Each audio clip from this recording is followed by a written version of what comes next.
But there are very few people, in my humble opinion, that can sell a company for more than I do. Derik Fay, he's exited over 30 companies. He's a true blue entrepreneur, and he is blowing up right now all over social media. Give me an idea of the range of industries you've been in. I've been in e-com, I've been in drop shipping, I've been in fintech, I've been in construction, I've been in salons, I've been in sandwich shops, I've been in fitness, in SaaS, everything. Where do you add the most value? If you were to look across, is it like, what I'm really great at is I could take this balance sheet and convert it, or are you really good at the marketing upside across all these different industries? You are coming into, I feel, your own as far as a brand. Still, a lot of people don't know who you are. So I want to timeline this a little bit, if that's cool, and go a little deeper maybe on your story. So let's start around 7. The story that really drew me in, and I've heard you tell it before, you had, call it a turbulent upbringing. Might be understating it. I would say that's an understatement. Understatement. Yes. So at 7, I think it was 7, your stepfather at the time locks you and your 2-year-old sister in a closet for 3 days, no food, no water, and you had to witness your mother being abused in every way possible, physically, sexually, and so on, for 3 straight days. Yes. How does that show up in your life today? How was that a foundational moment for you, if it was at all? Well, I mean, how could it not be a foundational moment? I mean, it potentially could have been something that destroyed my foundation forever. And with all candor, it did for a very long time do that to my sister. She ended up in prison for just short of 10 years. Was destroyed in every way a person can be destroyed, leaned into drugs and alcohol, all of those types of things. Luckily, prison saved her life, found God, and is now an amazing mom. But for me, I didn't really have what I would call the option. And so I think it was equal parts whatever it was that I was born with and the desire to, I'm a saver, right? And we can get into how that didn't necessarily benefit me all the time later in life. But as I sat there, I really tried to focus on protecting my sister, and I always felt like I had to be the man of the house when it came to my mom. And so when you're 7 years old and you're leaning into manhood and you don't know what that is, it changes you in a lot of ways. Some really good, where I was always looking for opportunity to benefit my life, the people around me, always looking for ways to make money for the same reason. And in some really horrific ways that manifested, later in life with not being in the moment most times, not being present, avoiding things that destroyed relationships. And so I believe everything in life is a little bit of yin and yang. And it was never more true than for anyone other than myself. Your brother also, I think, is still in jail, correct? So I don't speak with him, but I did hear that he was just recently released. Is he a byproduct of this upbringing as well? So actually, he didn't come along until after that, but I would say that he's still a byproduct in the sense that it's still my mother who raised him, and she, even though she got out of one bad relationship, she ended up in another bad relationship, which unfortunately is very common. And it was true for my sister. She went from one abusive relationship to another. And I went the total opposite. And it's really interesting to me when I look at men who come from abuse who abuse. I went the exact polar opposite. I am the guy that I don't yell at women. If I see a woman being hit, I've literally pulled the car over, like one of those, back in my machismo days. Sure. I'm a protector. And again, I didn't abuse, but I ended up in relationships with people who were broken because I was leaning into wanting to fix people like that. So abuse is something that attaches itself to you in ways you don't even understand until you get older. And that's why I slowly talk about it, because I didn't talk about it openly until I was 41, 42 years old. Wow, so this is on last social 3, media. 4 years. Social media. Yeah. One of the first times I talked about it openly was literally openly for the whole world on stage. It was time. It was time for me, first and foremost. And the process of realizing that it was time for me made me realize what a shameful, dark secret it is for most people. And I think a lot of the pain of that, whether you're in it or have been in it, is that it's not something that you have anyone to talk to about. And so you've been taken advantage of. You've been broken in certain ways. You've been made to feel like you're nothing. And then you feel that way again because there's no one to talk to about it.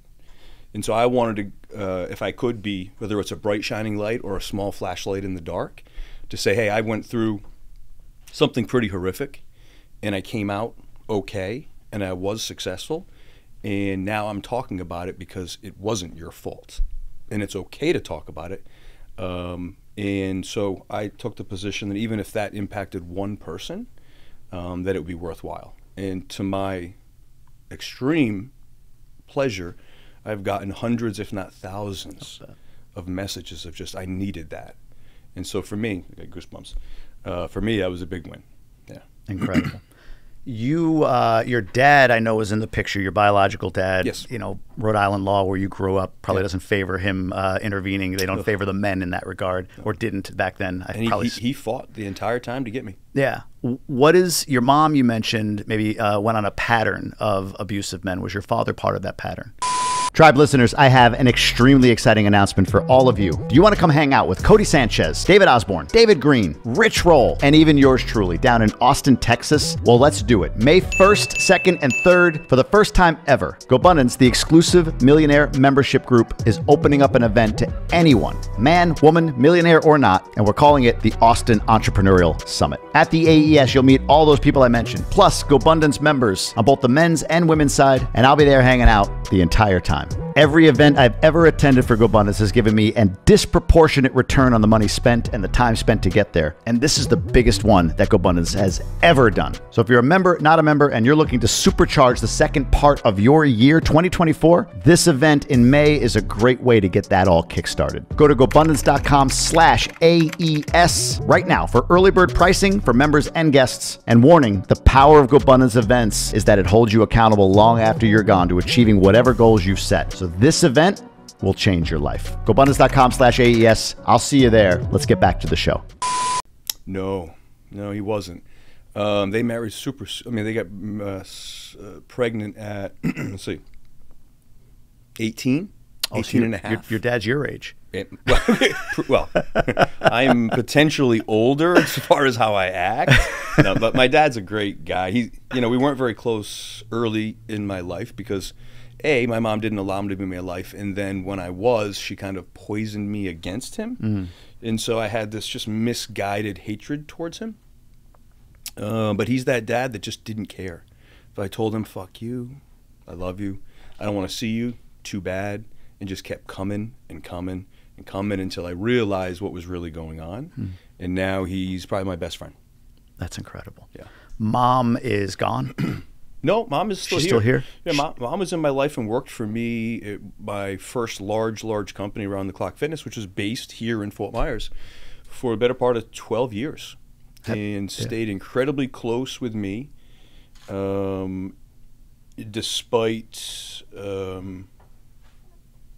the misguided feelings that I had. When you come from where I come from, I think it's very common that as a little boy you take on this very weird, almost husband-like role. Of course, not sexually, although in some cases it is, but not in mine. Where when a mother leans on a small boy for emotional support, it can be a fractured sentiment for that young boy, and it certainly was for me. And so I went on my entire journey of protecting and paying and doing all of these things from my mom, which really disabled her in a lot of ways, both emotionally, financially, all those types of things. And then it came to a culmination when I sold that company, the company that I had for the longest time, which is about 12 years. Things just fell apart for a variety of reasons, and I haven't spoken with her really in 3 years. Wow. Yeah. Sorry to hear that. Yeah. Now, listen, I'm not the guy that's like, I hate my mom. Of course, I would never hate my mom. I have nothing but love, and she came from an abusive life, and she did the best that she could. Yeah. But at some point, I think this is a good takeaway, at some point, you have to excuse yourself out of people's lives who are only hurting your life. Do you do that with forgiveness? Have you forgiven her? Can you forgive her? I had to forgive her. I never held animosity. This is the weird thing. when I was younger, I was mad at the world. It wasn't like, hey, I'm mad at my mom, or hey, I'm mad at the abuser, because the truth was, even though I witnessed the truth, it was told to you differently, which you sit there and you think, well, if you saw something, how could you possibly not understand that as a truth? The truth is that happens every day. It happens in the news, happens in our lives. You see one thing, you hear another. And that is sometimes a tool used for control. And so that is kind of what happened in my life. But I did get to a point in my mid-30s where I completely forgave. And my mom came back into my life full time, and I don't think intentionally, but because she knows no other way, drained a lot out of me, and I felt myself becoming the 20-year-old version of myself and not being the man that I wanted to be. And so I had to choose. And I love my mom, and if she really ever needed me, I would be there. But I don't believe right now, anyway, that she's healthy for my family and myself. How do you have 2 daughters? Yeah. Not to go way down this rabbit hole because I have a lot we want to go over. Yeah. But how do you or do you address that with them? I believe that there's something generational. I have a couple of sisters that I don't talk to. Yep. My mother doesn't talk to her brother. My father's not close with his siblings. And then I have my 2 boys, right? They're 8 and 5, 9, soon to be 9 and 6. And a big fear of mine is that somehow, even though it's unintentional and we've removed them, I mean, to another country for God's sake, but but in many ways removed them from what I believe to be toxic variables in my family. Sure. I do fear that they subconsciously, consciously see, well, it's okay for dad to cut his siblings out, so why isn't it okay for me to cut my siblings out? So is that something that's on your mind? And if so, how do you address it with your daughters in particular? Not only is it on my mind, I think it's absolutely accurate in a fear that both of us potentially have. I don't know that there's a clear solution, because what's the alternative? Do you allow your kids to stay in a situation that you know will be damaging versus one that might be damaging? And so for me, like you, it sounds, we do what we think is best as a father, which I think we both decided very similar things. Yeah. And then I think very, very clear communication, age appropriate, is essential, which I don't think a lot of parents do. One of my things I say all the time is, we want our kids to be honest with us all the time, but we lie to them constantly. And so that's a great example of what you just said. And so I've always been super clear with my girls, again, age appropriate. When they were younger, it was just, Daddy didn't always have all of these things. Let me take you and show you where I grew up. It was as simple as that. Yeah. And then as they got older, and now at this point at 15 and 17, they know everything, obviously, because I'm on social media. Sure. But honestly, but before that, they were probably the only ones that knew all of it. Yeah. And I would say in the past, even just 2 years, I started social media 18 months, so 2 years is when I decided, hey, I'm going to give my girls all of this, so that should these things ever come up in their mind, they're going to understand, well, of course he did this. Look at all of this information and evidence as to why. Yeah. But I always finished it up with, but she did the very best, or he did the very best that they could do. I'm not angry. I don't hate. It's just what was best for Dad. I love that. Yep. When you said but, I came to my mind, should it be and? Yeah, you know what? It's funny you say that, because whenever I say but, I teach my daughters, when too. you say but, everything you just said doesn't matter. So, comma, or however. Yeah. Yeah. And, yes, you're right. Thank you for that very actually important distinction. My daughter does it all the time. We all do. We all do. It's hard not to. Yeah. Your stepdad, again, we chronicled one event, but I know over the course of 6-7 years that he was in your life. Yeah. Violent, vicious man. He's your sister's biological father. Yes. She has since forgiven him. Yeah, wild. What do you mean, wild? Staying on this forgiveness theme for a second. Yeah, right. Yeah, touche. Let's go back to how it started. Yeah. She got out of prison. She found God in prison. Got out. What was she in for, by the way? I'm sorry. Drugs. Drugs. Drugs. Yeah. Not violent, anything like that, but drugs will put you in prison. Sure. Yeah. And so I would say maybe 2, 3, 4 years after getting out of prison, she reached out to me and said, "Hey, what do you think about me reaching out to my father?" And I said, "Well, I probably wouldn't have the strength." I used the word strength, even though I felt maybe differently. I didn't want to, derail her to do it. But if you think that's important, then, I'll support you to the extent that I can. So she did, and they started talking, and it was very cathartic for her because she was so young. She'd heard the stories, but how do you remember it too? Right. Being in a closet. How do you remember at 1.5 having a TV dropped on your head? How do you remember these things? You don't, right? And so you hear them, but it's almost like a movie that you didn't see. Yeah. You know? And so I have to give the man credit. That's a tough word to say. He came clean on all of it.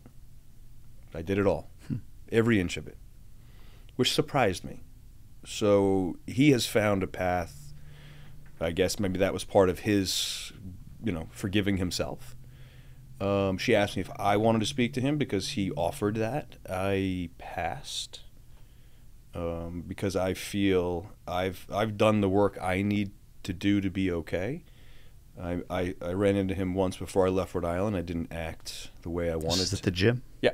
Can you quickly talk about that? Yeah, I hadn't seen him in 10 years. I was walking out, or I was in the locker room walking out. He walked in, just came face to face. And as a man, when you're either really upset or really happy, it's not like a cry, but just tears fall. So that was the result, and then I just lost my mind. I started beating the shit out of him. At the gym? At the gym. Wow. In the locker room. Yeah. Luckily, my friends were there because I don't know that I would have stopped. And I think you saw the reel, but I instantly after felt horrible about it because in a moment I felt like I had become him. And so as much growth as I feel I've done over that, it was probably 20 plus years, I don't see an upside for me spending time with that person. I've made my peace with it to the extent that I can. Well, let's be honest. I'm not ever going to say to that man, I forgive you. I'm not giving him that gift. And people can think what they want to think. I've forgiven him in my way for me, and that's the best he's ever going to get from me. Prompted 2 questions, but I want to ask this one first. Do you mentioned, you didn't like that version of you became him. Yeah. Do you regret what you did? Ooh, what a great question. Yes and no. I think it's no. Yeah. The way you reacted just now is like, I think you don't feel it's right to say no, but it's no. I don't think you regret it. Well, that's why I said yes. How do you land? No. How does that land for you? I'm not a psychologist, but No, you're also not wrong. Right. Yeah, you're also not wrong. So, well, I'm glad that somebody stopped me, or else I probably would have ended up in prison. He never pressed charges, nothing like that. Nothing. Yeah, he's smart enough to know. Yeah. So no, I'm not. And maybe maybe the truth. Why not? Right. My whole thing is transparency. Maybe I felt bad because it felt so good. That's fair. Yeah. I can imagine that. Yeah. Last thing on forgiveness. Have you ever forgiven you at 7, 8, 9, 10? Ooh, that was the hardest part. How'd you do it? I don't know that I'm completely there. Okay. Yeah, I think I'm light years away, and I'm not sure that that's something, and that's what goes into why I wanted to start talking about it for other people. What a wild thing for someone to hear that hasn't gone through it. I can imagine being on the other side of this recording and thinking, what do you have to forgive yourself for? There was an incredible guilt that you weren't able to stop it, that I think really is what destroys people the deepest. And so I think at 45, you can see it in me. It's still present, right? As I look back, I think it leaves a mark on you forever, right? I think you can grow through it, but not past it. And so I often revisit it as kind of a reminder of who I am and what I'm built of in moments where things feel like they're not going the right way. But I'm not the guy that's going to sit here and bullshit people and say that if you've gone through something like that, you're ever going to heal completely, because I just don't think I think it's disingenuous. I don't disagree with you at all. It's funny, masculinity gets such a bad rap nowadays. Yep.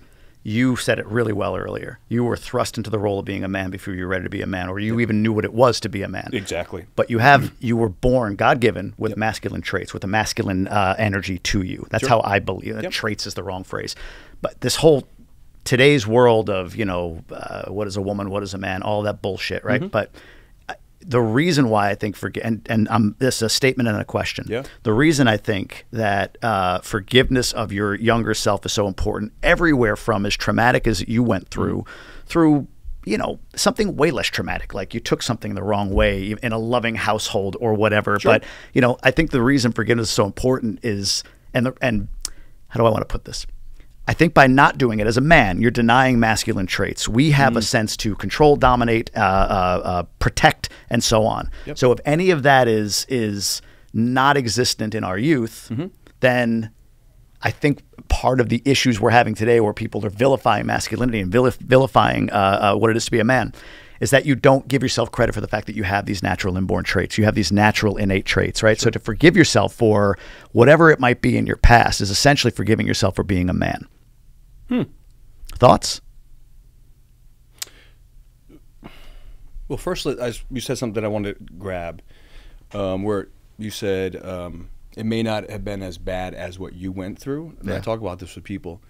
A person's worst situation is their worst situation. So if someone's worst situation to me feels like I don't even notice it, for them it probably feels like my closet, right? So I think that's important. That's a good point.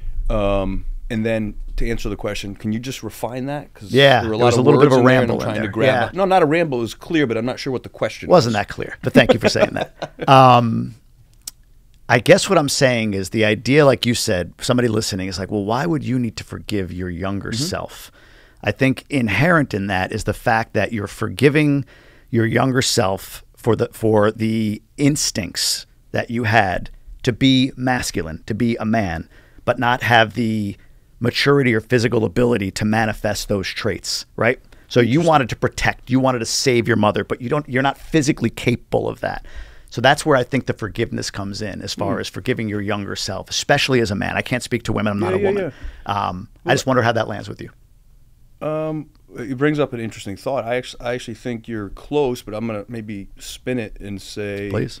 I think it's hard to forgive myself, or it was or is, because I do consider myself a masculine man, regardless of what some keyboard warriors may say. And by the way, my definition of masculinity is far different than the alpha male sentiment.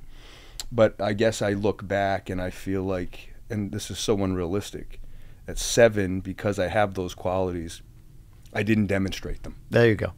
That's the way to put it. You summed up what I was trying to get at. I was weak. Yes.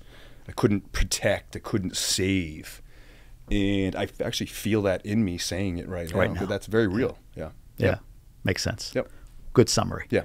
Let's go to 12-13. I want to get on your business career. So you start going to the gym. I think Arnold inspired, especially wanting to be physically. I found that book, man. Changed my life. Yeah. And you're going through a lot, right? So physical strength for you at that point was the perfect manifestation of what you wanted to be as a young boy, to protect and to save.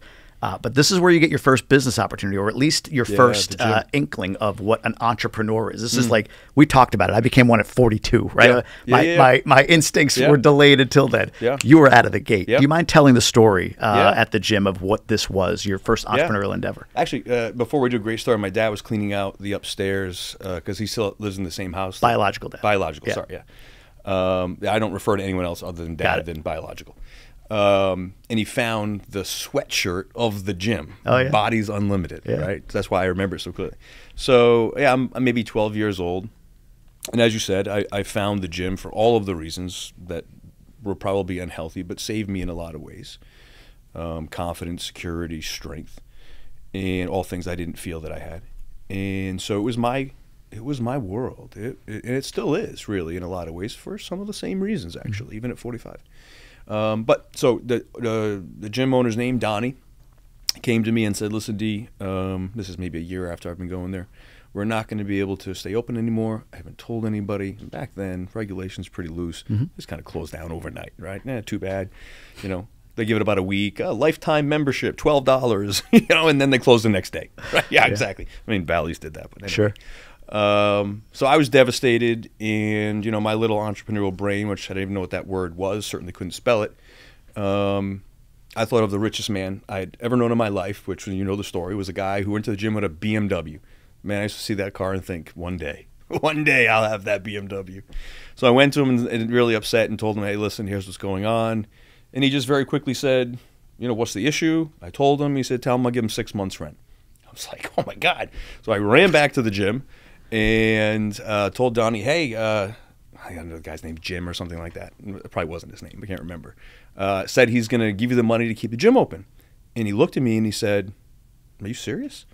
You're never going to pay a gym membership. You can have a T-shirt, which I think is the one that I still have. Sure. You can have anything you want, and you're my guy. And at 13, this was Superman to me. And I thought, there's a light bulb. I think I've got something here. That means if I can deliver value to someone that needs the value, I get something. And I don't want to use equity, because that's not how I thought of it. It was just as simple as a person had, a person needed. I brought that to them, and I got something. And that just really stuck with me. And if you want to talk about scale, now at 45, on a higher level, it's what I do. Yeah. I mean, it really is simplified. Yeah. Yep. So...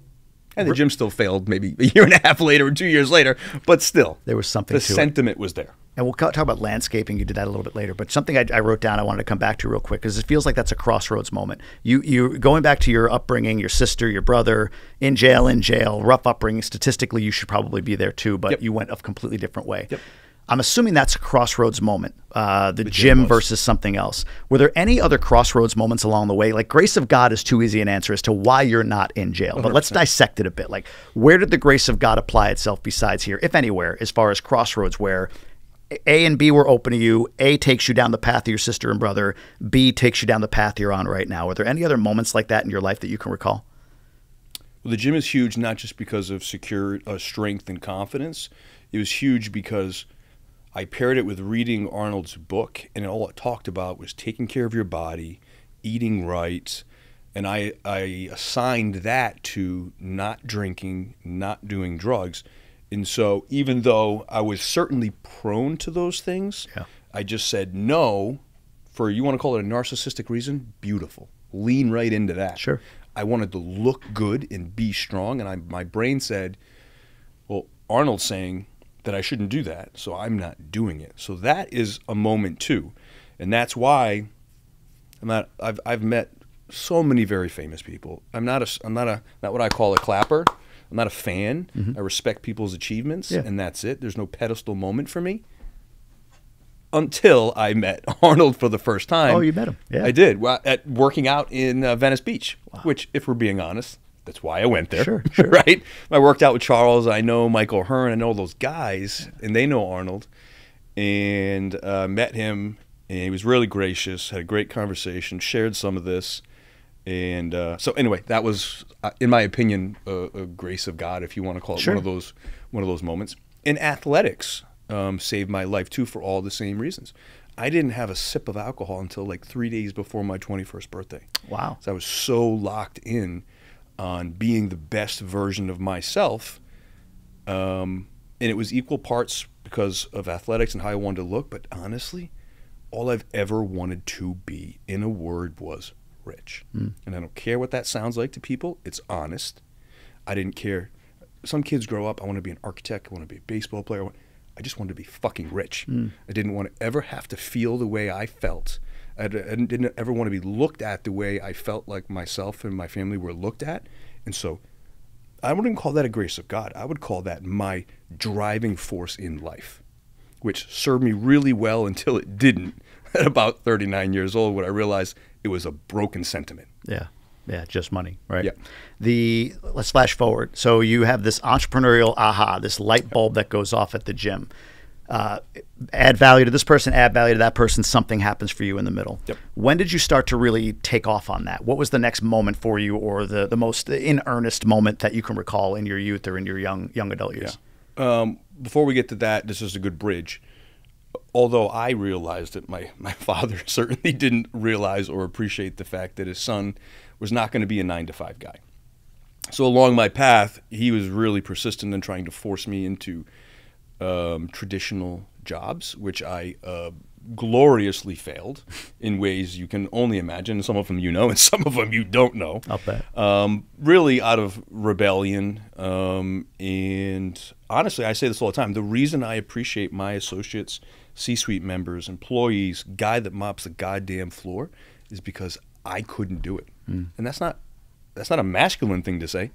I just couldn't or wouldn't ever do it. So I have a deep appreciation for it. You know, it's funny, literally 2 nights ago, one of my janitors who worked at the gyms for me since the day I opened it until I sold it, so 13 years, I can actually show you right now, sent me a DM when I sold the company. I went around and gave everybody checks, and I gave him a $10,000 check, the guy that used to mop my floors. Wow. And he took a picture of it, saved it, and sent it to me like 2 days ago. He was like, this is the biggest gift I've ever gotten in my life. No kidding. And so you didn't ask this question, but no, I think that's great. You know, the appreciation of the people who actually get you to success is important. And I did a really good job of demonstrating that and believing it, and I don't believe it any more than I ever have now. That in all of my big successes, small, medium, or large, but the bigger the success, the more it's true, the less important on a day-to-day basis I was. Now, in the beginning stages, my vision, my plan, yeah, it's all me, well, mostly me, but as that animal starts to grow, because the only way it grows is by bringing on other souls, they become so much more important. And I think the biggest mistake CEOs and founders make is they convince themselves that they're the most important person in that organization. And I think that's why you have very few people that have a career of a slow burn success versus people that have that kind of one and done. How do you, real quick on this, how do you, if you're early stage, capital is constrained, how do you bring on the who when you don't have the capital? How do you incentivize that? So actually, that's what a great question. I actually don't believe anyone is without capital.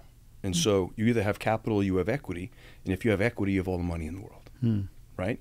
And so if you have a great idea and you have either a fledgling or new business, you have equity. And so if you can sell a dream to somebody, that's the biggie. I just wrote that down. You don't need to pay them. You can give them a part of your dream. And by the way, they'll never work harder ever than if you do that. And so I actually don't think, even absent that statement, that pay is the most important thing to anyone. I think it's second or third. I think being a part of something bigger than you, respect, those things come far before this simple, here's what you're worth. I think that's a broken mindset, and I think it's one of the big reasons I have been successful for so long. Is that a red flag for you when you do have somebody that you think has talent, but they're focused on pay?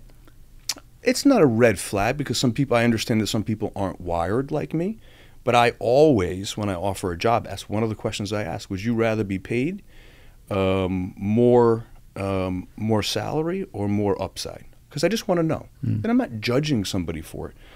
Based on that decision, I almost always know exactly where they're going to start and where they're going to plateau. I'm assuming you do most of this on a vesting schedule, or do you give equity? Different in every situation. How do you determine it?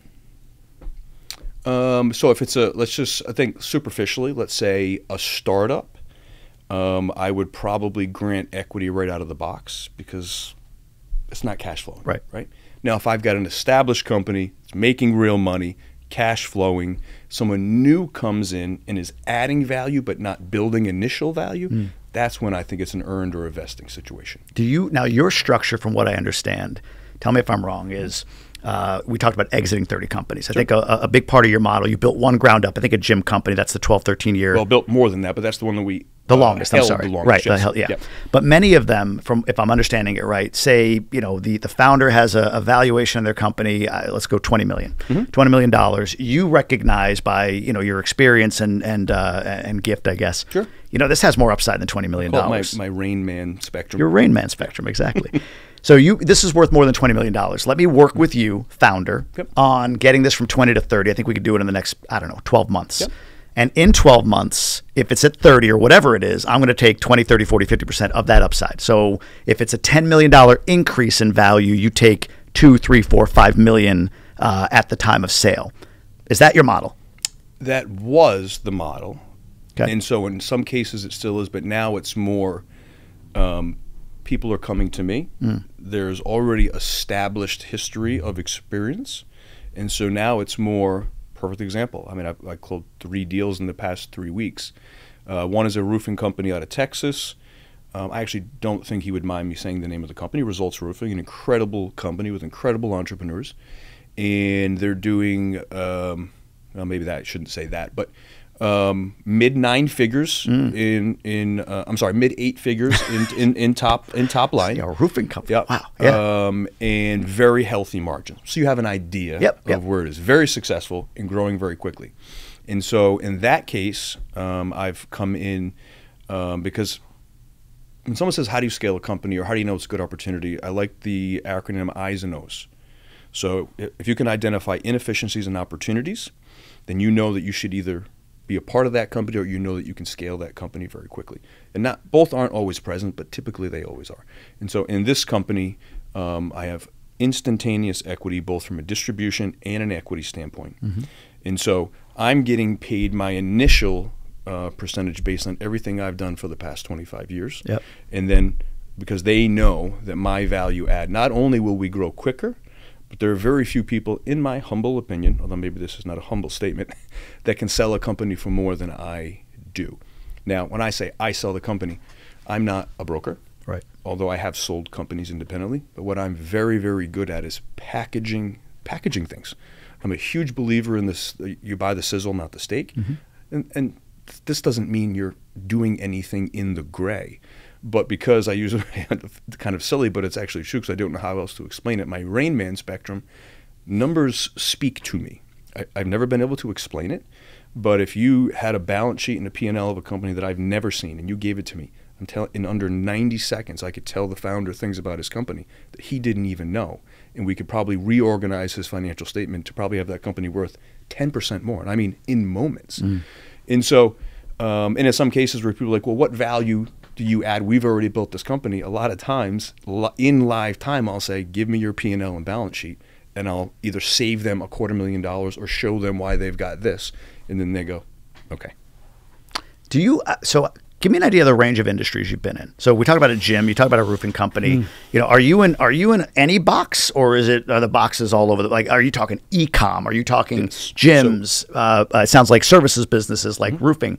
Give me kind of an idea of the range, and I have a follow-up question on that. Yeah, so we are 100% agnostic because I do think the foundation of every business is identical. So we talked about it a little bit offline, but of course, I'm building a company myself. I am both this, straight, meaning I'm the expert in what we're doing, and we're also the broad spectrum of all of the supporting things that have to occur to take this very specialized item and bring it to the public. But more so now than ever, we're looking for that very special person who has this very special skill. And then we provide all of the supporting things that are required to take that from a vision in a small business to a massive distribution of whatever that service or product is. Interesting. So I think I said a lot of words there without answering the question. No, yeah. But we are completely agnostic. Yep. I've been in e-com, I've been in drop shipping, I've been in fintech, I've been in construction, I've been in salons, I've been in sandwich shops, I've been in fitness, I've been in SaaS. Everything. I was going to ask SaaS. Everything. SaaS in there? Everybody's got SaaS. I'm told I'm sassy. That's sassy. That's a horrible dad joke. That's a horrible dad joke. It's okay, though. We're both dads. So, all right, let's boil this down then. When you say I's and O's, is your value add more 50-50?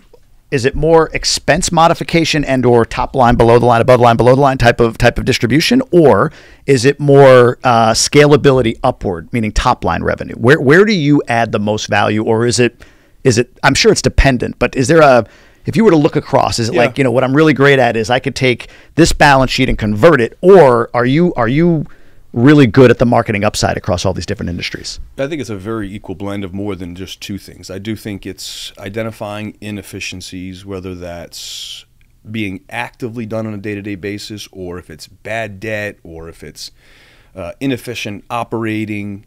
So I don't know what that percentage is. It's maybe 25%. Okay. And then driving a company forward, generating new leads, generating new revenue, building a sales force, all those types of things. So maybe that's another 25%. Developing a systematic approach that is that you can duplicate over time so that you actually can scale, yeah, that would be another part. So it just kind of keeps going, building real enterprise value so that when you're ready, the company can be sold. That's a huge mistake a lot of people make. Some of these companies are making millions and millions of dollars, but there are no systems, there are no policies and procedures, there's no enterprise value. So when they go to sell, you're just a couple guys making a bunch of money. What am I buying? So now you're gone. I've got a company. I don't have reoccurring leads. I don't have any of the information. I don't have data. I don't have systems. Now, if you stop working, your company's dead. And so that's the case. You'd be surprised how some very large companies don't actually have what I would call enterprise value. And so we're bringing all of these things in. So we're tackling day one in the day that hasn't happened yet when we're about to sign the papers to exit that company. Okay, I have questions. Shoot. So let's go into, you got all these different companies, you're agnostic like you mentioned. What are some, if I'm looking at a 90-second, if you are looking at a balance sheet in 90 seconds, and I think you alluded a little bit, I want to get a little more granular. What are some things that you see on a balance sheet across all these different industries that are so common that you can pick up that quickly, that a founder right now listening might say, oh, I didn't consider that? Are there some onesie twosies, that sort of thing, that kind of jump out right away typically? Yeah, I mean, it's different with everyone, but I would say accounts receivable versus accounts payable. It could be something as simple as your accounts receivable, layman's term, money that's owed to you, is being billed out at a different time constraint than your accounts payable. And so you may have millions and millions of dollars owed to you, but the bills that you had to take on to acquire those are due sooner. And it sounds like, well, of course, why would you ever do that? Well, sometimes it's well, I don't like the word unavoidable, but sometimes you're so excited to do it because you're like, oh my God, I'm going to make $5 million. Well, sure, you're going to spend $2.5 million to make $5 million. Arguably, you should never not do that. But if that $5 million isn't paid for 120 days and your $2.5 million, even if it's just interest payments, depending on the rest of your cost of operation, is due in 30 days, you've got a problem. And then what happens is you keep doing that and you're looking at your P&L and you're thinking, oh my God, our top line revenue is growing and growing and growing. Why is there no money in the bank? Because you're not looking at your cash flow statement. You're essentially broke. And by growing your company bigger, you're actually dying. So there are things like that once you hear it, you go, well, yeah, that makes sense. But when you're in the weeds, you don't think about it because you're like, I'm growing that top line number. But sometimes by doing that, you're destroying your company. Flip to the other side. This is where I'm more interested, I think. How do you scale? How do you develop lead volume when your businesses that you're in you're agnostic about the business? So I'm just thinking, like, I understand how to maybe build. I don't, but I'm saying, let's say I understand in the e-commerce space, I have expertise on how I can grow top line. I can market and scale that. I might have expertise in the roofing or HVAC or SaaS company or whatever.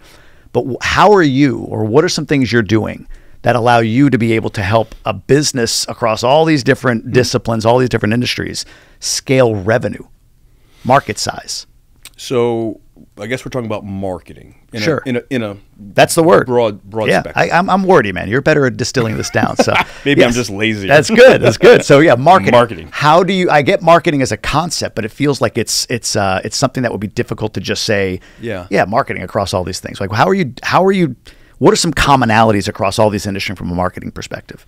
So for me, it's that I am probably the most untraditional marketer that you can imagine. Now, Thrift Management has traditional marketing services. We've got CRM, we've got outbound, we've got inbound, we've got sales funnel, we've got all that stuff. Ultimately, I think it's less effective than what I've always done. And so with the companies that I've owned, you'll always see a disproportionately low marketing budget to the point where every time I sell, someone says, where are the hitting marketing expenses? And so it goes right back to my company motto, which is we give where we earn.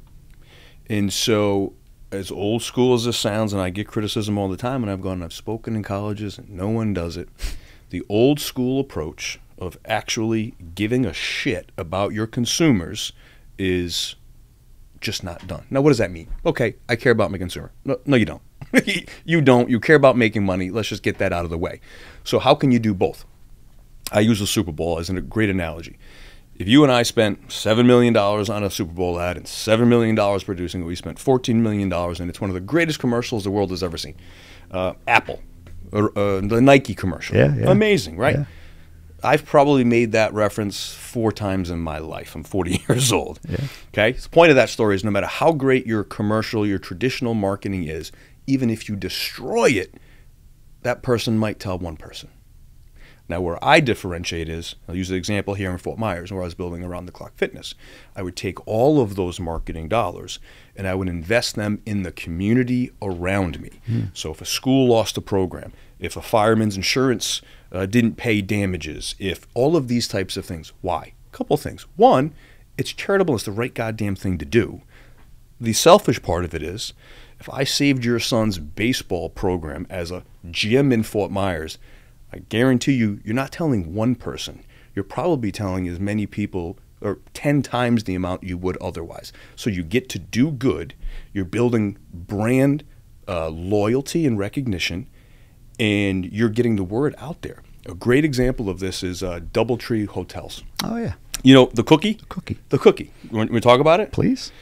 So It's a great example. It's a great example, I used right? to stay at DoubleTree's at my corporate job all the time. Yeah. So, admittedly, I haven't stayed there in a very, very long time. So the presumption is this is still occurring because you know the people will. Yeah. Been a while. So too. they all have ovens where they bake fresh cookies, and so every new customer comes in, gets a cookie.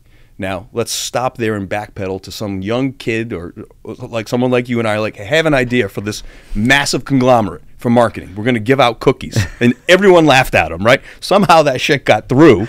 Yeah. And what they found was they were giving out 75,000 cookies a day across all properties, and 25,000 people were either texting, putting on social media, or somehow sharing the fact that they got a cookie. And so my favorite expression now after hearing that story years and years ago was, if you want to market effectively, find your company's cookie. Stop focusing on just the revenue. Find out what makes you special. Find out a way to make your consumer feel seen and heard, and you will always win. So you're directing all marketing dollars, if you will, marketing efforts inside. Existing customers speak to other customers. Well, remember, it's not just existing customers. The cookie example is, sure. But in my case, it isn't. So I'm focusing it in the area that company or location. That's the gym funding the baseball team. Operates. That's right. And so we went farther with Around the Clock. We built a national 501c3 called Around the Clock Caring. I don't know if you saw that. This is the houses that you purchased. That's right. Yeah. And so that was the same concept. Of course, it was built around what I had done for my mother, and sure. I saw that it worked so effectively. But again, what gym in the world is buying single-family homes? What gym in the world is paying for school programs? Not like, hey, I'll donate $100. Like, hey, I'll give you $25,000 to save the theater program. Or what gym is so? That's the sentence you want. And plug in whatever your business is, what e-com business is doing, what boutique is doing. And if you find out the answer to that, you will be the most successful company in your community, in your sector, and at scale, potentially in the world. How do you do this if it's not a local company, not a localized company, e-com, info products, course sales, masterminds, that sort of thing? What comes to mind as far as what's the cookie? Well, I don't think online is any different. There are still sectors and communities and pages. There are still ways to do good. It just gets back to, and I get that I definitely look at things differently, and I'm far more creative than I am intelligent. And so when you said that, I thought to myself, well, of course there's no difference.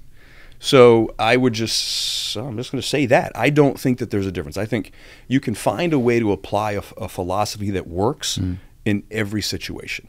And so we can sit here and go through, and within 10 minutes we'll come up with a way to do it. Sure. But I think the overarching answer is that. Got it. Wrapping up the single-family homes, you replace abused women that were suffering from abuse, pretty much you and your mother's situation. Women and children. So you were buying single-family homes and placing people in them. Why did you shut that down? Just out of curiosity. Well, let's finish what we were doing. Yeah. So it had to be a single mom with children, and we gave them the homes for free. We gave them transportation. We gave them, as a renter, right? You maintain the ownership of the home, or did you give them the home? No, free rent. Free rent. Got it. Yeah. Job training, resume work, shopping for clothing, all of those things. We were trying to address the underlying issues that I felt as a little boy, and that I know that I watched my mom experience. Mm-hmm. And the way that program started was I kept giving and giving and giving, and it didn't help my mom. It didn't help my sister. So finally we got to a point where I said, Mom, I'm not giving you any more money. I'm moving you into my condo. You're going to pay me rent, and I'm going to keep that money. I'm going to give you a job. We're going to work on skills. We're going to do all these types of things. And then at the end of a year, I'll give you back the money that you paid for rent if you do A, B, C, and D. Now you're going to have this nest egg. Now you can go get your own home. Mm. And for the first time, her life changed. Mm. And I thought, there's something here. Let's do that, right? And so Around the Clock Caring only stopped when I sold Around the Clock Fitness. Got it. But we are working with 3F Managers to get a new kind of creative initiative. I'm not quite sure what it is. The Small Business Breakthrough is one of those things, but something a little bit more charitable. That makes sense. Yep. That makes sense. Yep. Now you're scaling a brand. Yes. What I see, and we were talking about this a little bit at the beginning, is 3F Management is a company that you have in which you're doing all of the things we just talked about, partnering with companies, scaling them, selling them, so on and so forth. The famous guy in the space right now is an Alex Hormozi. Is that the model you're following? Like, why do this now? So the first question, 3F Management is the OG acquisitions.com. I wanted you to get that out. Yes. Yeah. 3F Management doing what acquisitions.com is doing now for 20 years? 20 years. Right, 22. Yes. And that is not taking anything away from Alex. I think Alex is a wonderful entrepreneur. No. Yeah. And I don't think Alex would have a problem with saying this. He's called me on at least 2 or 3 occasions to pick my brain about inefficiency and opportunities in his business. Yep. We all do. That's not saying I'm better or he's better. We all look for the core of it is, though, like he's been really clear. Like, I don't sell anything. Maybe one day we'll partner on our business. Oh, gotcha. That's what I feel like. Is that the reason why now for you a brand? Because like you said, you've made enough money to not have to worry about the price tags on anything. And you can rinse and repeat this model with the connections that you have and everything else. Right. So why go public? Why become a brand? Why build a brand? You're at 1 million+ followers. We're talking about like 18 months you've been on this, which is crazy. But you've got, I said this to you, you've got scar tissue that's really attractive as a brand to me, my age, but obviously the scar tissue of your childhood. But you've been married, you've been divorced, you have kids, right? You've got this life experience on top of the business experience. Mm-hmm. So it's a really compelling brand. I get why it's grown. Thank you. But why lean into it? Well, it started on accident, which is really weird for a guy like me to say. Of course, it's very intentful now. How did it really kind of? Yeah. So this is about 2 years ago. One of the services, and you probably know this, which, by the way, very, very good research. I'm impressed. I do a lot of these podcasts, and most people don't know anything. So well done. Thank you. Shadow CEO. I call it Shadow CEO. That's your thing, yeah. Which means I'm behind the curtain, which I'm not anymore. But it was a great way for larger companies to either have the CEO himself say, hey, D, I'm just not seeing something. Or the board would say, he's not seeing anything. Mm. And so they reached out to me, fintech company. They were trying to sell. They were being offered ballpark $40 million. They thought they were worth 60. And they thought it was because the young CEO, he was not a CEO, he was a founder. Big difference, founder, CEO. Huge difference. Every founder shouldn't be a CEO. That's a whole nother conversation, but very true. So I came in and stood in as the interim CEO. Very orchestrated, and I got meaningful equity for doing so. And so this was on a Friday evening, very public announcement in front of a lot of people, and I believe it was streamed. And I announced that I was going to be the acting CEO in perpetuity, which was not necessarily true. I think I agreed to like 90 days. Yeah. But the company that was offering 40, 3 days later offered $75 million to close down the deal. Shit. Right. Wow. So nice little payday. But the point of all of that was prior to that, I didn't really even know what a reel was or how to post. I had Instagram to stalk my children and had like 6 followers, right? And so why would I look at Instagram? And so I didn't for months, and Forbes did an article. There was some really meaningful press out there, and I picked up my phone and I was like, what does that say? like 40 or 50,000 followers. I'm like, oh, that's stupid. Like, okay. Oopsie. Yeah. And then I had some young, media guys in town start reaching out, and I'm like, leave me alone. I'm not doing it. I'm not ruining my reputation. Yeah. Like you said, I'm not dancing like TikTok. Right, and yet here I dance. And then Brad Lee reached out to a podcast, and I was like, it's in Vegas. That sounds fun. Yeah. So then these kids in town were like, hey, we'll come with you to Vegas. We'll film everything. We don't want any money. We're going to chop it up into reels. I'm like, what's a reel? And so they did that. And if you look back, by the way, those reels are awful. They all are. They're horrific. Yeah, it's the worst. It's so, right? But it wasn't cringy because I'm just in a car. They're asking me questions and I'm talking just like this. Yeah. And then it started to take off. And then they kept saying this to me. And to steal a line from Hermosi, attention is the new currency. I started to understand it. The Brad Lee podcast, still like his top 2 or 3 podcasts ever. Yeah. And I thought, just like that moment at the gym, I said, there's something here. Yeah. And I said, so let's lean into it. So I hired them, and then we made a deal that we do 1 reel a day. Yeah. Just 1. And we did that, and it grew and it grew. And it's something that I did that was really interesting, and I still try to do it. I feel like I have to. I feel bad when I don't. If somebody shares one of my reels, I literally go in. And I say, "Thank you for sharing," with like a peace thing. Like I could curl like 1,000 pounds with these thumbs now. Well, you're building community.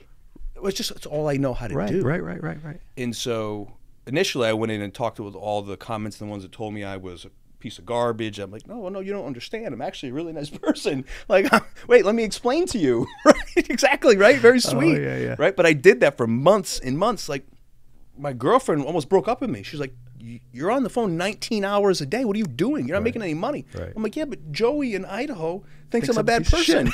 Like, I gotta convince him that I'm not. Right. But I actually think that meant something to people. Yeah. And so I still try to do it. Yeah. Right. Now I've gotten to just like the heart of the reels because it's something. It's a lot. Tap. Yeah. I don't even know where I was going with that. Oh, so how it started. It's an accident. And so it just really spiraled, and I started going on all these podcasts, and I started doing speaking, and I found that speaking really started to fill a little bit of that hole that I still had inside of me. I actually really love speaking. So I've been doing that. You're good at it. That's not bullshitting. I don't have to say that. You're good at it. I've seen some of the stuff you do, and it's it's genuine. That's all. I'm just talking. That's it. It doesn't feel canned. It doesn't feel like there's like I'm sure you go through some training. It doesn't feel like you're trying to anchor the stage or any of this stuff. And if you are, you're doing a great job naturally. I don't know any of the things you just said. Well, there you go. So you're a very natural speaker. Yeah. Yeah. I didn't like my first. It was like WealthCon in Vegas. So like, hey, do you speak? Now, first of all, just so you know, I say yes to everything. I'm like, of course I do. What'd you say? Build the parachute. Of course, yeah. Of course right? I do. Yeah. And then I found out it was like 7,000 people in Vegas. Wow. And by the way, they're doing they're doing a documentary on my life. No, I didn't see this. Who's they? So Generation Iron is the house that will do it for Netflix and Amazon Prime. Getting you early, man. I'm getting you early. That's crazy. Yeah, but you won't return my calls here soon. Not that I'm calling you now, but you know what I mean. I'll always return your call. Like I'm not convinced by myself. Trust me. My favorite thing is I think I've got everybody fooled. Let's not tell anybody. Stop. Where's I going with that? Oh, okay. So I've never spoken on stage. Yep. 7,000 people, documentary crew there. Yeah. We get to Vegas, and Chandra, my girlfriend, and my daughter there, and they're like, hey, what are we going to talk about? And I was like, oh, shoot. I don't know. We'll see. I mean, I had a general idea. And really, it was just, I'm just going to tell them about, here's who I am. Here's where I started. And in a word, I guess my entire platform is if a guy like me coming from where I came from can be sitting where I am today, which, by the way, and you've heard me say this, I'm sure, if Hollywood wrote a script on my movie and we watched it, we'd be like, that was so unrealistic and stupid. Yeah. I think I'm turning it off halfway through. Yeah. Right? So if I can do this, anybody can. Yeah. And I really believe that.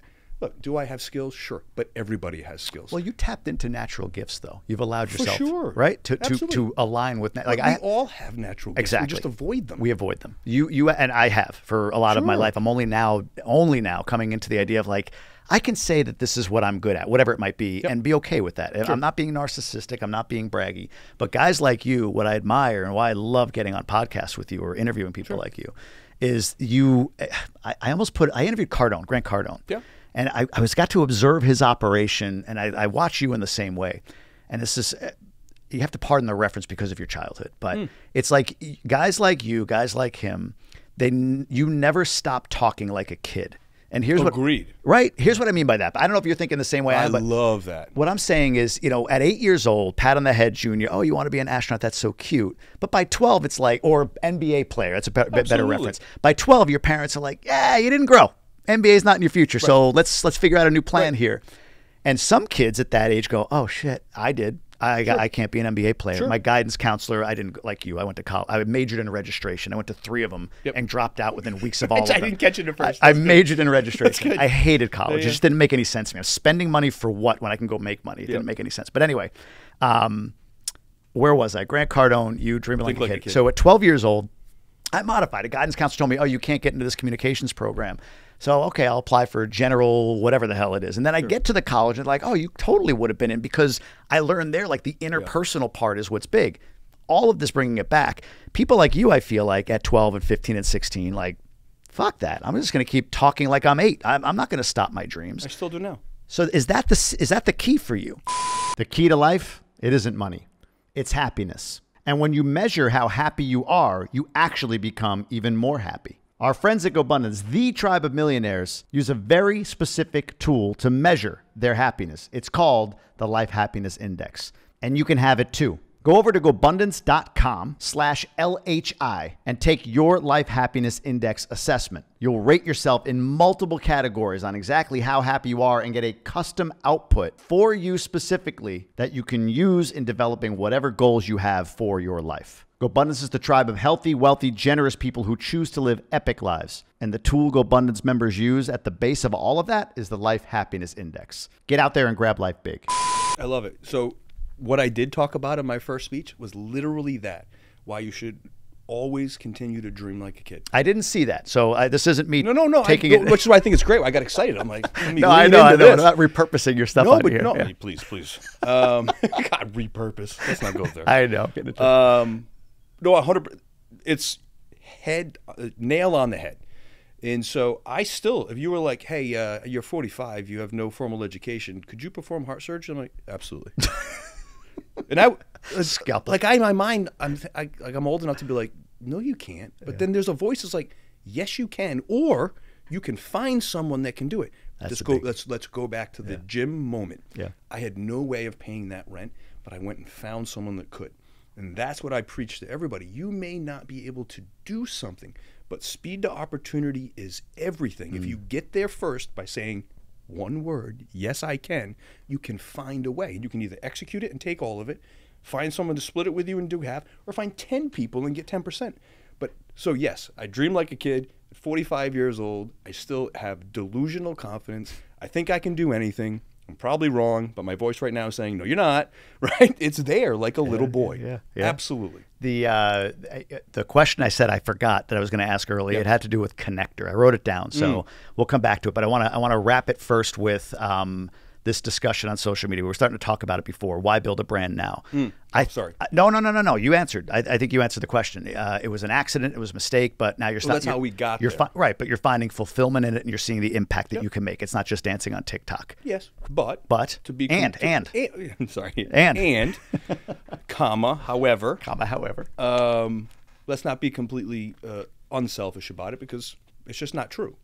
The other part of this is I also recognize that with notoriety and showing people what I had done outside of, look, I was a big fish in a small to moderate pond here in Southwest Florida. I wanted to be a big fish in the biggest goddamn pond. Yeah. Because I knew I had really good deal flow just being a big fish in a small pond. I thought to myself, well, even if I'm just a medium or a small fish in a big pond, that deal flow will get incrementally larger, which it has. Yeah. And so, yes, there's always a selfish and there should always be a selfish and an unselfish, because if you're not selfish, it's very difficult to be unselfish. So this is what brings us up. So guys like us, mid-40s or whatever, differing levels of financial success, different lifestyles, all of that. But I think we all, people listening to this, 35, 38, it's what we said, like social media, dance on TikTok, dogs bouncing to a funny GIF or whatever it might be. But I really look at, and I actually went back and looked at this recently, the book Crush It. We talked about Gary Vee before we started. Have you ever read the book? No. Great book, man. You should read it. 2009 it was written. Timeless. Social platforms. He talks about Gary Vee in that book. Might have evolved. Like we're out of MySpace and we're into different things. But the principles are key. But Gary Vee wrote that in 2009. This is, in the middle of an economic crisis or at the end of it, starting at the end of it.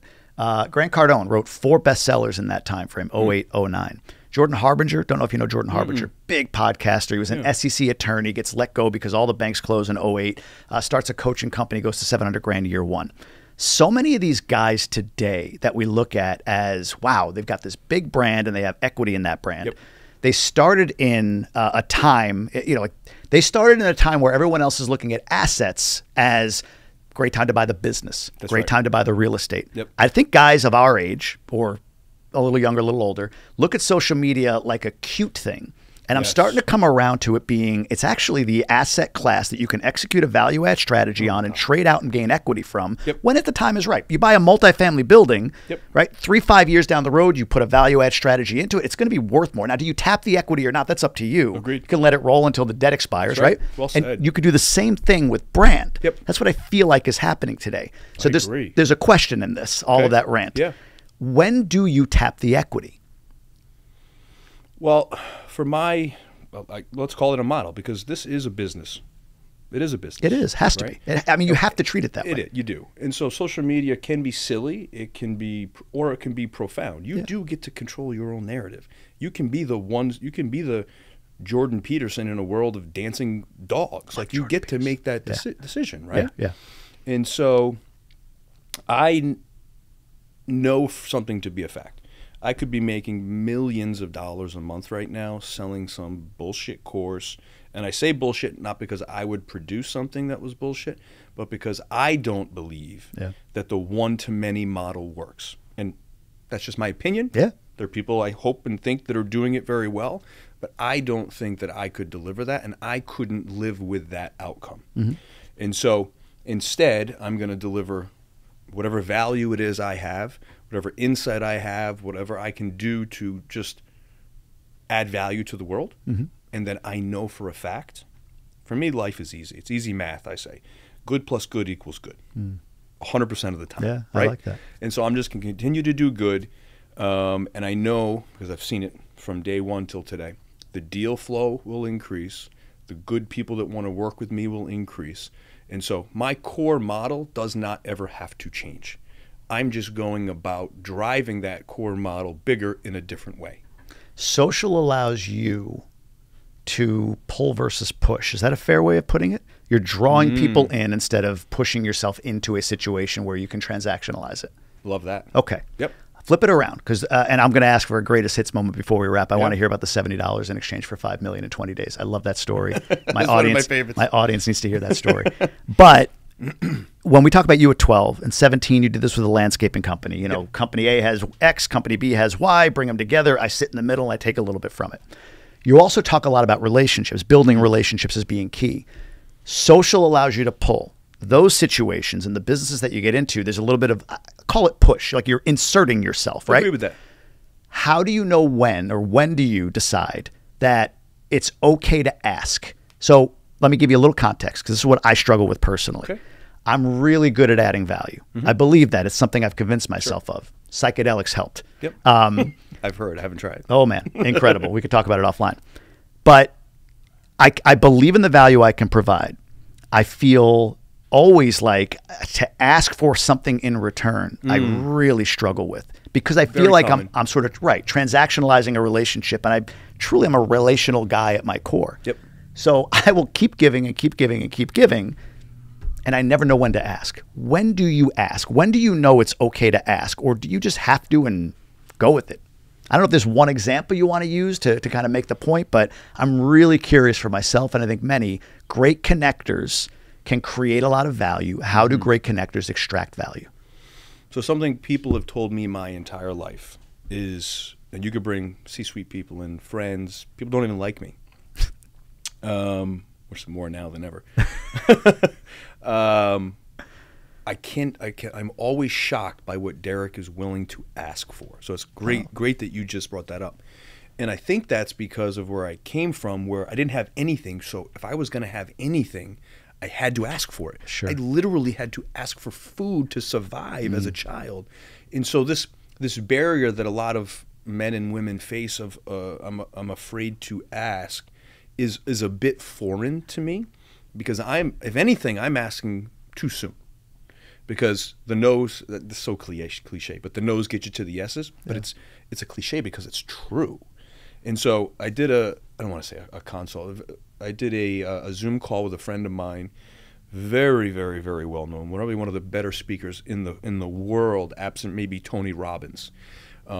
Incredible entrepreneur, adds value to corporations, hundreds of millions of dollars of value. And he sat there, and this is one of the few times I've been really surprised. I'm rarely surprised because of my experience over the past 25 years. He said, I just don't know how to ask for my value. And I'm sitting across from someone that... Top speaker in the world. Right. Top three anyway. Yeah. I put Tony Robbins up there, Sure. These type of guys, right? Yeah. And so I say that to say it's not about where you are. I think it's a part of the human condition, and I think it's equal parts insecurity and not knowing your value and being afraid of this word no, which to me, again, I don't know how to express it to say that it's foreign to me, but I think it's just important to hear that it's not a factor of you. It's a normal factor of everyone. The only way to overcome it is just like anything else. It's reps. And so just ask. Is your vision or future identity tied up in that at all? Does that help you overcome a no? Knowing where you're going? Ooh, I hadn't thought about it that way. I don't know if you do that, though. I don't know if that's something that's part and parcel of your, like, you're a go-go guy. That's the impression I get. You're a go-go guy. Yep. Do you stop and think about future version of you? And does that anchor you in, like, well, future version of me, here's a no. They're going to go to the next person. If I'm really going to be future version of me, no's don't mean anything. Or do you really not even think through the future version of you? Curious about vision, I guess, for you. I'm going to be honest here. Not like I'm not any No, other time. lie. I'd rather you lie. I'm just kidding. Okay, well then. Let me say it different. I'll be super candid. I don't. It sounds awful, so let me get through it. When I ask a question for something that I want or need for my family, my friends, or my company, I don't much care what you're going to say. And so I hope you say yes. But if you say no, in my mind, I think you just don't seem to understand what I've asked. And so let me rephrase it in a way that you understand. So I'm tying it in. It's not so much about the future. It's that I have decided that this is what's best for this for the course of my life is best to achieve this yes. I like that. And so it's not like I don't care, except that I don't care. Well, you're anchored into, you said it, you made a decision for this is the best thing for this is who I am.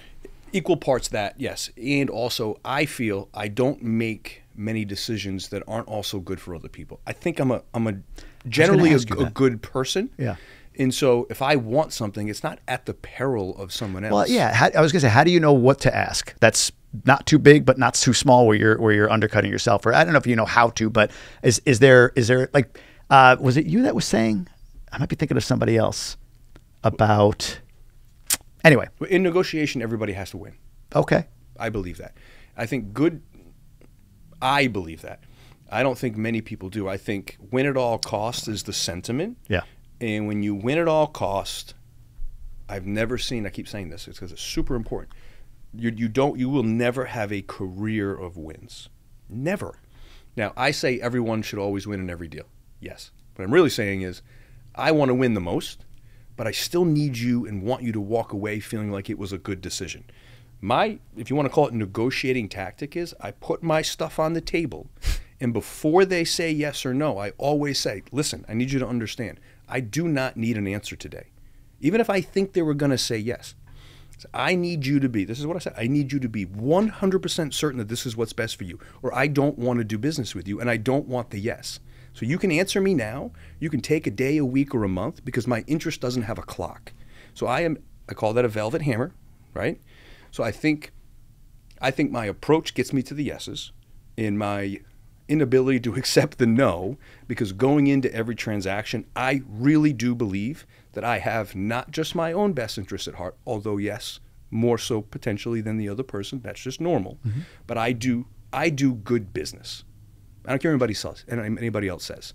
And I think I've got 25 years where if you really dug in, you would find that to be true. And anyone that said differently probably didn't really know me or had never done business with me. And that's just a byproduct of being successful. Hate is what it is. Yeah. But I have orchestrated and designed my life. We're getting to the question. I don't know that I said in 25 years I want to be sitting in a podcast room talking about how proud I am, about how I treated every business interaction in my life. Sure. But I treated every business interaction in my life in a way that I could be proud of it 25 years later. I love that. I love that. Yeah, kind of chicken egg. Yeah. I think this is a good segue that'll lead to a final question, or one of the final questions to your greatest hit. So one of the best stories I've heard is turning $70 into $5 million in 30 days cash. Yep. And you were 22? 22. Which, by the way, that's the story that we think about that launched social media. I talked about that on Bradley. Sure. It did like 40 million views over all platforms. Yeah. Well, you also threw out some big numbers, big checks that you got on Bradley. So, or a big check, I did. That's or whatever. True. So yeah, that's true. That helps. But no, I agree. Isn't that wild? What's that? That's wild. It is wild. So before I tell the story, because they Yeah. do love the story, my oldest daughter said something maybe 6 months ago about that reel, and she goes, "Dad, isn't it interesting that your first deal that you made real money on was also the first story that launched this new part of your life?" And I thought, man, I raised a good kid. Yeah. So anyway. That's cool. All right. You ready? I'm ready. Okay. Greatest hits. Let me autopilot.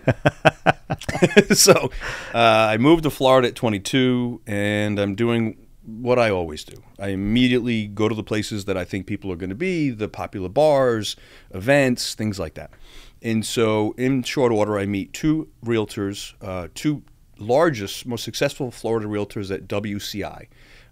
Defunct now or potentially coming back, but they were the BSD in the real estate world in Florida. Look up that acronym if you don't know what it is. BSD. I thought BFD. Big swinging. Oh, big swinging dick. Gotcha. I thought it was a big fucking deal. I was thinking so. Well, that too. Got it. And so, okay, so we go to go to the bar a couple times. We get drinks, and they say, "Hey, we're gonna go. Would you like to come out with us to lunch in Naples on Saturday afternoon?" Sure. So we're on the way there. They get a phone call. And they say, "Do you mind if we stop somewhere?" Yeah, sure. Let's go. Bring me everywhere. I don't know where I am, right? Yeah. Naples is amazing to me at that time.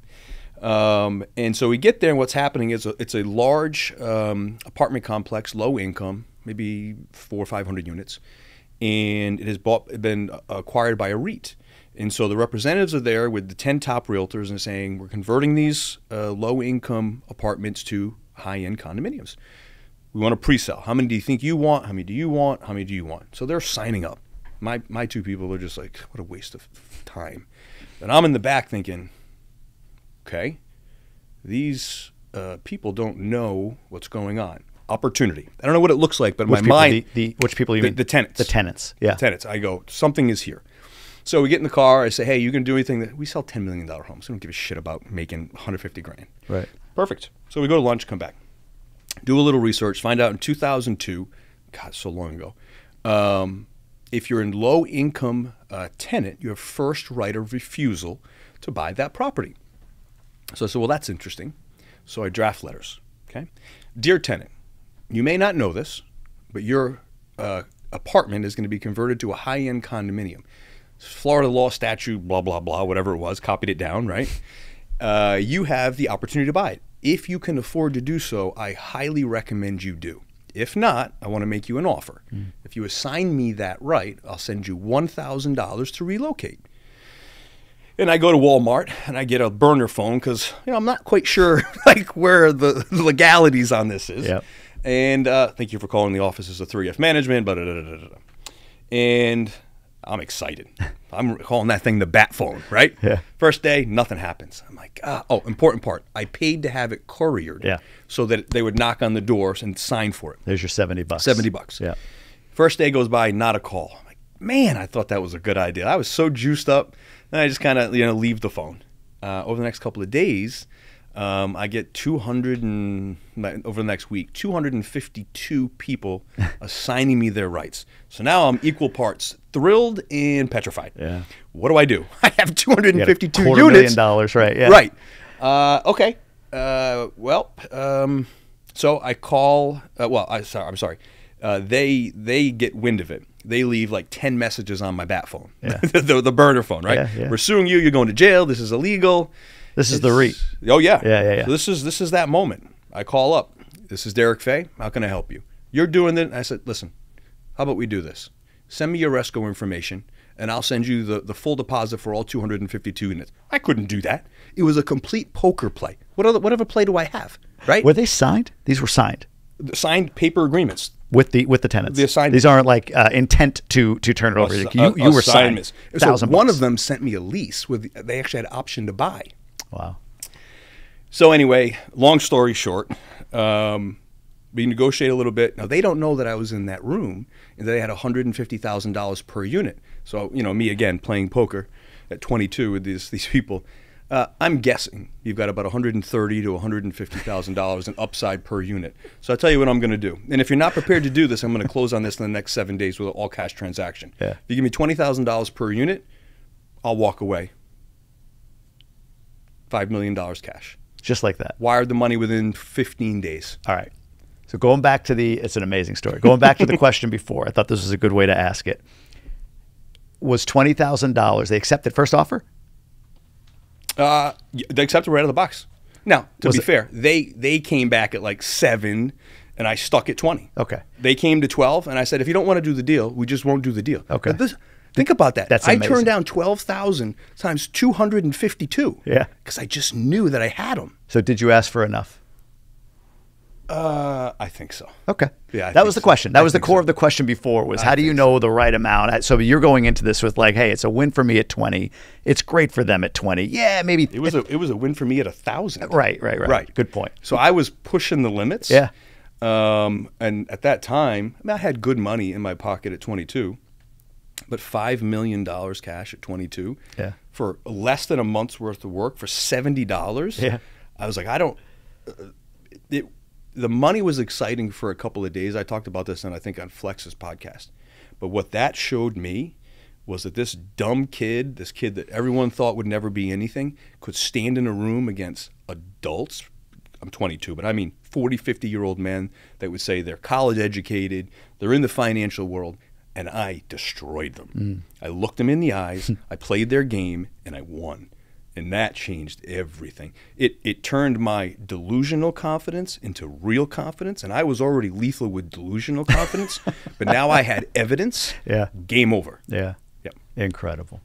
Your website, derikfay.com. Is that the best place for people to check you out? Yeah, I mean, I hate to say this, but social media is probably the best place to check me out. Instagram. And that'll lead you to wherever you'd like to go. All right. What is Derik Fay doing in a year? What does this all look like? What do you envision or what do you hope is happening in a year, 2 years with all that you're doing with the brand? Well, we're calling this year a building year, which doesn't mean we haven't been building, but the past year and a half or so, really, I've been focused on building this machine. And so this is the first year. We started in January where we are putting our foot back on the pedal with 3F Management. We've acquired 8 or 9 very strategic partners that create an even more robust offering for our partners. And we've added 5 people to our C-suite team. I mean, really, really impressive individuals in different sectors that can add value potentially in ways that I don't personally add value. And we want to build this portfolio up as large as makes sense. We're still a 1 to 3, 3 to 5 exit proposition on all companies. We tell them from day one, you don't have to exit with us, but we will be regardless. Because I believe, like I've said before, the time to sell your company is when you don't think you should, because everything has an end. And so that's the goal for 3F, is just keep that machine going and enrich my partners along with me. I've been rich by myself for a long time, and it was a empty, fruitless endeavor. And so now it's so exciting now when I close deals or we sell something or money comes in, because now I've got a group of people celebrating with their family and friends versus me and everyone just looking at me like, good for you. It's such a great feeling. And so that's the goal for 3F Management. And personally, I'm enjoying meeting great people like you. For the first time in my life, I'm leading with my full, authentic, genuine self.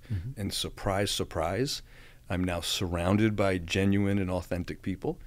And so that's something I think I'll carry with me till the day I'm not doing this anymore. I have to ask this question. Are we saturated in the business acquisition space? The Cody Sanchez's have made boring businesses popular. There's the stats around baby boomers exiting. Is this becoming overly saturated for the average guy, average gal to get involved in, or do you still see there being a lot of runway with business acquisition? Absolutely not. Because that would mean that I was discouraging the Derik at 18 years old, and I refuse to do that. I like that. You find your niche, you find your angle, you can outwork me. You can outthink me, you can outthink Cody Sanchez, Alex Hermosi, whoever it is you want to look at.